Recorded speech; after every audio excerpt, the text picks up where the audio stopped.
Hello and welcome back to RailRoads Online. So today we are here, a little bit of a different video, just going to do the rundown of the new Hotfix update that we did get today. That is for the main branch or all branch of the game, the default branch that everybody should be on. At least for the PC anyway. Not sure exactly how that's going to affect. I think it's probably all branches in general, but it's the default branch, so I would assume that's all branches. So there you go. Update fixes that a bunch of from reports, obviously from the community. The team says thank you, and then there are the following updates, or updates and fixes. It's like 28 or 30 of them, something like that. So there's an awful lot of them for us to run down. So with that, we're just going to kind of jump into the list. Following issues have been fixed where the Ironworks output was not displaying pipes. So that one has been taken care of. Fixed an issue where tender paints were not matching their locomotives. That could be for better or for worse in some cases. Too bad we didn't just get everything as options. I know people like to mix those up anyway, but there you go. So fixed the paint on the tenders anyway. Fixed the center of mass issue on the melee, so it should feel more stable when moving forward, is what they say. I'm not exactly sure what that means, but the melee had a weight distribution issue, it sounds like, so that was fixed. Fixed an issue where shovels of coal were not refunding the correct amounts of coal, so that's cool. Having an issue with the shovel there. Fixed an issue where the radial menu could be kept on screen by pressing the build menu button while the radial menu was open. That now not a thing. Fixed an issue where it was harder to move trains from a stop. So there were sticky trains. That's one that I know that I had run into.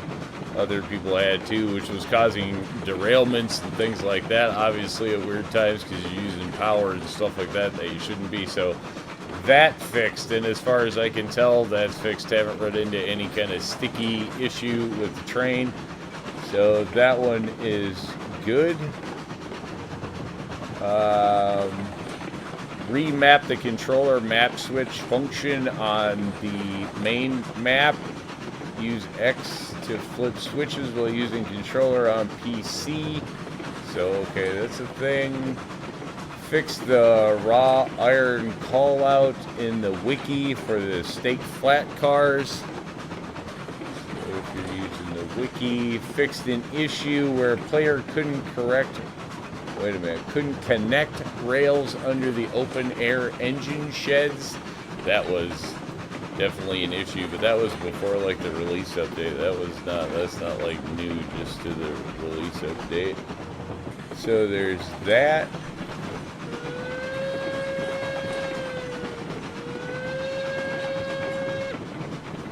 Alright. Fixed an issue where the link and pin connection points were not showing up on the rear of the cab when trying to connect a tender to the engine. Fixed an issue with the tunnel portals stopping some cars from entering them. These are all good fixes. I hadn't run into them, but good fixes. Fixed an issue where weather was not synced to the host and the client. They did fix a bunch of things where host and client syncs were having an issue, so that should solve some problems for people for sure. Fixed an issue where cars would slowly float down if a client re-railed them. Fixed roundhouse doors automatically opening, so it says now should only open if a local gets near them, otherwise they should stay closed. They will, however, open on session start due to engines being inside the roundhouse. So there you go, engine sheds. Fixed an issue with the parallel track tool wasn't closing with the right mouse button. fixed an issue where the server could not hear the whistles on engines unless they were blown by the client. Alright. Fixed an issue where the 10-mile didn't have extended link when in manual coupler mode. Alright. Fixed an issue where the DNRG boxcar was missing its floor textures. That's probably a good one to have. Fixed an issue when opening the map in third-person driving caused the mouse cursor to go away. Alright, rock on.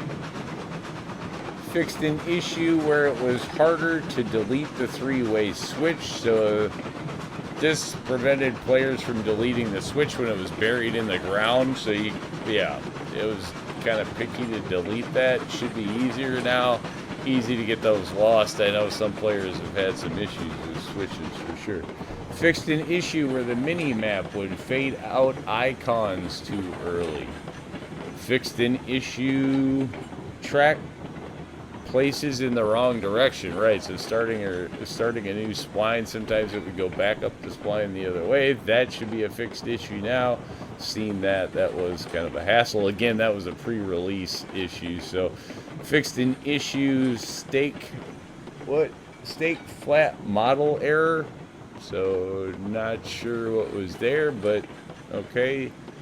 Fixed an issue that the sander control did not work on the Ruby Basin. So some engine specific fixes there. Fixed an issue, the three-way switch right arm is not straight. So that's cool.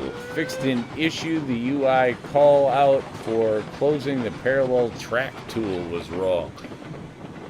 And then, it just goes into more ways to connect to the team, whether it's Facebook, Twitter, or whatever else. But that kind of, thank you very much. There you go. That's the end of the bug fixes. So, again, a laundry list of bug fixes. Should have probably taken care of most things that are causing people issues. Again, we'll have to see how that affects the multiplayer sync stuff for some people. Obviously, that's been an issue for some out there. But this should get a bunch of bugs taken care of for people, and obviously the team is always listening to those bugs that get reported and can be repeated and they can squash. So if you have any more of them, do obviously send them to the team because they will get them fixed. But with that is kind of the hotfix patch notes for the new hotfix release. So there it is. With that, we're going to call it a win. Say thanks for tuning in. Remember, if you get a chance, like, share, subscribe. Subscriptions are free, but they sure do help the channel.